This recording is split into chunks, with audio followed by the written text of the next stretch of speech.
అస్మాకం తు విశిష్టాయే తాన్నిబోధ ద్విజోత్తమా నాయకా మమ సైన్యస్య సంజ్ఞార్థం తాన్ బ్రవీమితే.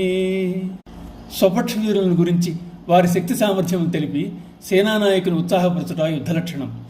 దుర్యోధనుడు పాండవ సైన్యంలోనే కాదు మన పక్షాన కూడా గొప్ప వీరులు సూరులు ఉన్నారని చెప్పదలిచి, బ్రాహ్మణోత్తమ, మన పక్షంలో ఉన్న ప్రధాన యోధుల సేనానాయకుల గురించి కూడా మీ ఎరుక కొరకై తెలుపుతున్నాను అని పలికాడు. భవాన్ భీష్మశ్చ కర్ణశ్చ కృపశ్చ సమితింజయః అశ్వత్థామ వికర్ణశ్చ సౌమదత్తిస్తథైవ చ. తన పక్షమున ఉన్న వీరుల గురించి దుర్యోధనుడు ద్రోణునికి తెలుపుతూ, మీరు, భీష్ముడు, కర్ణుడు, సంగ్రామ విజయుడు కృపాచార్యుడు, అశ్వత్థామ, వికర్ణుడు, సోమదత్తుని కుమారుడైన భూరిశ్రవుడు ఇందు ముఖ్యులు అని తెలియజేశాడు. తన పక్షమున ఉన్న వారి శక్తి సామర్థ్యముల గురించి చెప్తూ దుర్యోధనుడు భీష్ముడు సేనాధిపతి అయినా కూడా ముందుగా ద్రోణాచార్యుని పేరు చెప్పి గురువును గౌరవించాడు. భీష్ముని గురించి, ద్రోణాచార్యుని గురించి చెప్పవలసిందేముంది? ఒకరు కురుకుల పితామహుడు, మరి ఒకరు కౌరవ పాండవులకు విద్య నేర్పిన ఆచార్యుడు. ఇద్దరూ శస్త్రాస్త్ర విద్యాకోవిదులే. వారిద్దరూ యుద్ధభూమిలో ఉండగా వారిని ఎదిరించగల వారెవ్వరూ లేరు. ద్రోణాచార్యుడు అగ్నివేశ మహర్షి వద్ద, పరశురాముని వద్ద రహస్యంగా అస్త్రశస్త్రములు పొందినవాడు. వేద వేదాంగ నిపుణుడు, తపస్వి, ధనుర్వేదంలో ఆది తేరినవాడు, సాహసి, అతిరథుడు.